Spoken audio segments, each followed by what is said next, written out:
देवर जी धीरे से डालो। बहुत दर्द हो रहा है। आपका बहुत मोटा है। मैं उस दिन चिल्लाते रह गई, लेकिन देवर जी ने मेरे पूरा पानी निकाल कर माना। हेलो दोस्तों, मेरा नाम रिया है। ये कहानी मेरी और मेरे देवर जी की है। ये कहानी गर्मियों के मौसम की है। एक दिन मैंने अपने पति के लिए अपना कमरा सजाया था और मैं अपने पति का इंतजार कर रही थी। उस रात जब मैंने घर का दरवाजा खोला तो मेरे सामने मेरा पति नहीं, बल्कि मेरे देवर जी खड़े थे। उस समय मैं शॉर्ट नाइटी ड्रेस में थी। मुझे उम्मीद थी कि दरवाजे पर मेरे पति होंगे, लेकिन सामने तो देवर जी थे। उन्हें देखकर मैं बहुत शर्मिंदा हो गई, क्योंकि मुझे उम्मीद थी कि इस रूप में सबसे पहले मुझे मेरे पति देखे। लेकिन जो मैंने अपने पति के लिए किया था, उसका मजा तो देवर जी ले रहे थे। वह तो मुझे अलग ही नजरों से देख रहे थे। उन्हें देखकर मैं जल्दी से अपने कमरे की तरफ जाने लगी, लेकिन तभी उन्होंने मेरा हाथ पकड़ लिया। उन्होंने कहा, भाभी जी, कहाँ जा रही हो? मुझे पानी ही नहीं दोगी? क्या देवर जी के सामने छोटे कपड़ों में मुझे शर्म आ रही थी और इसलिए मैं कपड़े बदलने कमरे में जा रही थी। मैंने देवर जी से कहा, आप बैठिए, मैं अभी आती हूँ। अपने कमरे में जाकर मैंने जल्दी से साड़ी पहनी और बाहर आई। मैंने देवर जी को चाय और पानी दिया। वह अभी भी मुझे उसी ही नजर से देख रहे थे।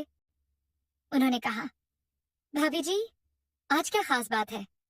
शायद मैं गलत समय पर आ गया हूँ। मैंने कहा, ऐसी कोई बात नहीं है। सच तो ये है कि दरवाजे पर मुझे आपके भाई की उम्मीद थी। आज मैंने आपके भाई के लिए एक छोटा सा सरप्राइज रखा था। उनके काम की वजह से समय नहीं मिल पाता। हम दोनों यहाँ अकेले रहते हुए भी एक दूसरे को ठीक से टाइम नहीं दे पाते हैं। इसलिए आज कुछ अलग करने के लिए मैंने उनके लिए सरप्राइज प्लान किया था।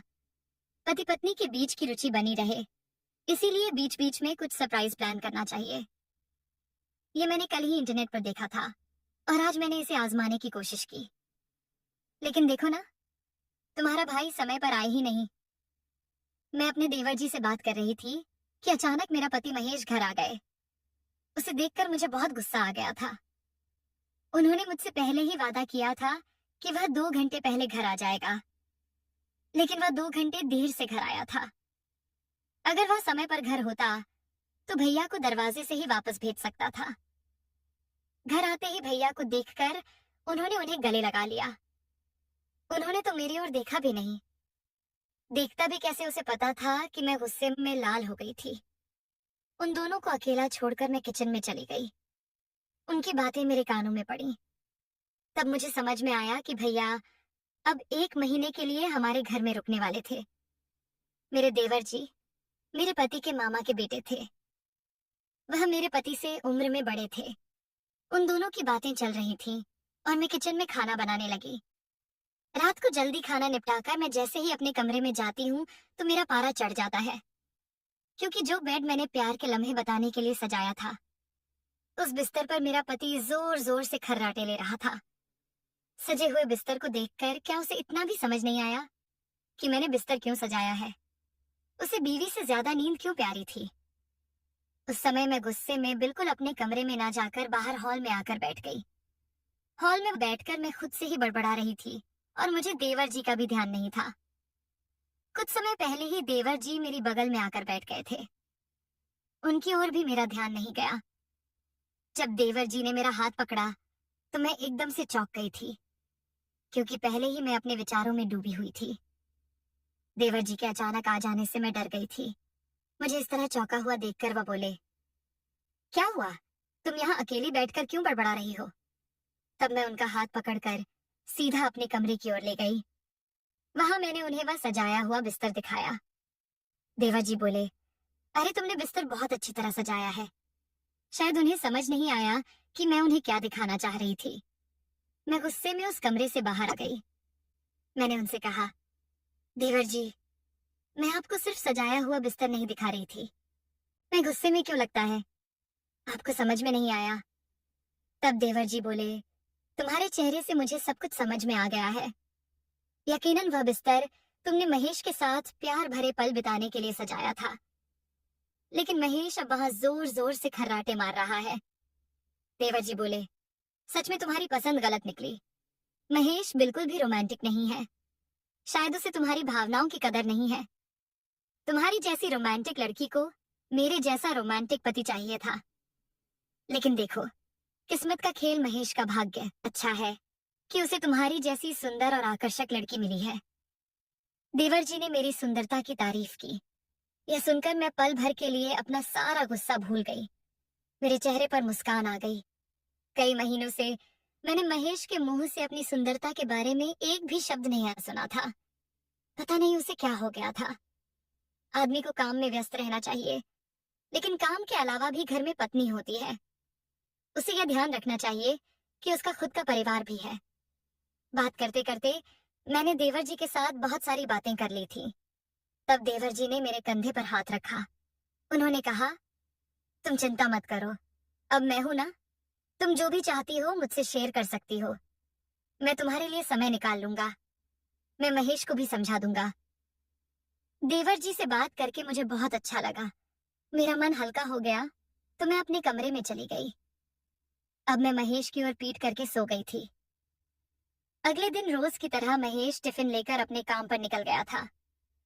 देवर जी अभी भी घर पर ही थे। उन्होंने कहा कि उन्हें दोपहर 1 बजे ऑफिस में जाना है। देवर जी 20 साल के थे, लेकिन ये मानना पड़ेगा कि वह बहुत हैंडसम थे। उन्होंने अपने शरीर को भी एकदम से फिट कर रखा था। उस दिन जेठ जी नहाकर बाहर आए। वह केवल तौलिया लपेटे हुए हॉल में आए थे।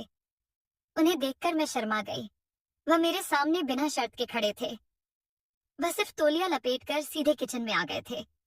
उन्हें ऐसा देखकर मैंने अपनी आंखें बंद कर ली। मुझे शर्माता देखकर वह वहां से चले गए। कुछ देर बाद वह पूरे कपड़े पहनकर आए। कल जब वह घर आए थे तो थोड़ी ही देर में मुझे उनसे बरियत हो गई थी, लेकिन अब वह मेरे साथ घर में थे तो मुझे घर भरा हुआ लग रहा था। ऐसा लग रहा था मेरे आसपास है। उस दिन देवर जी ने ऑफिस जाने से पहले मुझे एक आइडिया दिया। उन्होंने मुझे कैंडल लाइट डिनर का आइडिया बताया। वह बोले, भाभी, कल मैंने जल्दी आकर तुम्हारा प्लान खराब कर दिया था। आज रात में थोड़ी देर से घर आऊंगा। अगर जरूरी हुआ तो मैं बाहर ही खाना खा लूंगा। तुम अपने पति के साथ समय बिता सकती हो। मैं तुम दोनों को डिस्टर्ब नहीं करूंगा। देवर जी ने मुझे कैंडल लाइट डिनर का आइडिया समझाया था। मुझे डिनर को रोमांटिक बनाने का तरीका अच्छी तरह से पता था। उसी वक्त मैंने महेश को फोन किया। शायद वह काम में व्यस्त था, क्योंकि उन्होंने मेरा फोन नहीं उठाया। मैंने उसे एक टेक्स्ट मैसेज किया। मैसेज देखकर मुझे लगा कि वह जल्दी घर आ जाएगा, इसलिए मैंने शाम को अच्छी तैयारी की थी। शाम को हो गई, लेकिन महेश ने पूरे दिन में मेरा कोई कॉल नहीं उठाया। उन्होंने मेरे मैसेज का जवाब सिर्फ ओके दिया था। इससे मुझे समझ में आ गया था कि आज वह जल्दी घर आ जाएंगे। वह जल्दी घर आया। यह देखकर मैं खुश हो गई कि वह मेरे लिए जल्दी आए हैं, लेकिन आते ही महेश मुझे थोड़ा थका हुआ लग रहा था। मैंने उसके साथ डिनर किया, लेकिन बाकी चीजों के लिए मैं उसे फोर्स नहीं कर सकी, क्योंकि वह पहले ही मुझे थका हुआ लग रहा था। और वैसे भी वह मेरा ही पति है। उनसे जबरदस्ती करना या किसी भी चीज की जल्दबाजी करने की कोई जरूरत नहीं थी। आज का दिन महेश के साथ समय बिताने का आखिरी दिन नहीं था, इसलिए उसे थका हुआ देखकर मैंने उसे कुछ नहीं कहा। मैंने उसे शांतिपूर्वक कमरे में सोने दिया। उसके सो जाने के बाद मैं किचन साफ कर रही थी। मुझे इतनी जल्दी नींद नहीं आ रही थी। किचन का काम निपटाकर मैं बैठकर टीवी देख रही थी। रात के 10 बजे थे। देवर जी अभी घर नहीं आए थे। मैंने उन्हें फोन करने का सोचा, तभी घर का दरवाजा खुला और वह अंदर आ गए। मैंने उन्हें खाने के लिए पूछा, लेकिन उन्होंने कहा कि वह खाना खाकर आए हैं। 2 मिनट मुझसे बात करके वह अपने कमरे में चले गए। उसके बाद मैं भी अपने कमरे में जाकर सो गई।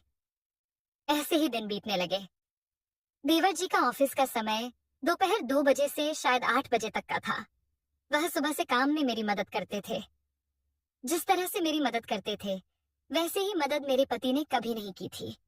देवर जी के साथ जो भी लड़की शादी करेगी, वह बहुत किस्मत वाली होगी। ऐसा कहने में कोई हर्ज नहीं था, क्योंकि वह हर चीज में बिल्कुल परफेक्ट थे। उस दिन रात को मैं हमारे कमरे में महेश के कपड़े देख रही थी। उसके कुछ शर्ट में धोने के लिए निकाल रही थी। तब मुझे उसकी पैंट की जेब से दिल्ली का टिकट मिला। मैंने उनसे पूछा, यह तुम्हारा कौन सा टिकट है? तब उन्होंने कहा, कुछ दिनों के लिए मुझे दिल्ली जाना है। ऑफिस से मुझे यह टिकट मिला। ऑफिस में पार्टी का आयोजन किया गया है। उसके लिए मैं दिल्ली जा रहा हूँ। पार्टी की बात सुनकर मुझे लगा कि महेश मुझे भी साथ लेकर जाएंगे। मैंने उनसे कहा, अच्छा, पार्टी है, तो फिर हमें कब निकलना है? तब उन्होंने कहा, हम या तुम क्या कह रही हो? मैंने कहा, महेश, पार्टी के लिए तुम मुझे भी साथ ले चलो ना। महेश बोला, रिया, पार्टी ऑफिस के कर्मचारियों के लिए है, वह परिवार का कोई काम नहीं है, इसलिए मैं तुम्हें नहीं ले जा सकता। सपना देखना बंद करो। पार्टी के लिए मैं ऑफिस के दोस्तों के साथ अकेला जा रहा हूँ। अगले दिन महेश दिल्ली के लिए निकल गया।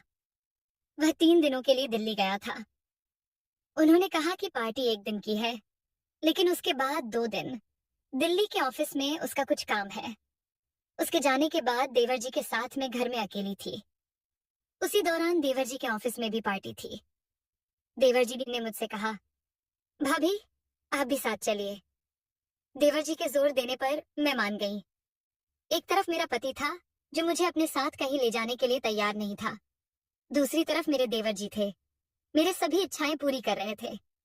खुद मुझे अपने ऑफिस की पार्टी में ले गए थे। उस पार्टी में वह मुझे इस तरह से अपने साथ घुमा रहे थे जैसे मैं उनकी प्रेमिका हूँ। पार्टी शुरू होने से पहले वहां अवार्ड फंक्शन था। देवर जी को बेस्ट परफॉर्मेंस का अवार्ड मिला था। अवार्ड स्वीकारते समय भी वह मुझे अपने साथ स्टेज पर ले गए थे। वह मुझे हर छोटी चीज में प्राथमिकता दे रहे थे। पार्टी से घर आते समय मैंने उनसे पूछा, देवर जी, आप मुझे अपने साथ क्यों ले गए थे? वह तो आपकी ऑफिशियल पार्टी थी ना? तब देवर जी ने कहा, अरे भाभी, ऐसा कुछ नहीं है, तुम ना बहुत भोली हो। वह पार्टी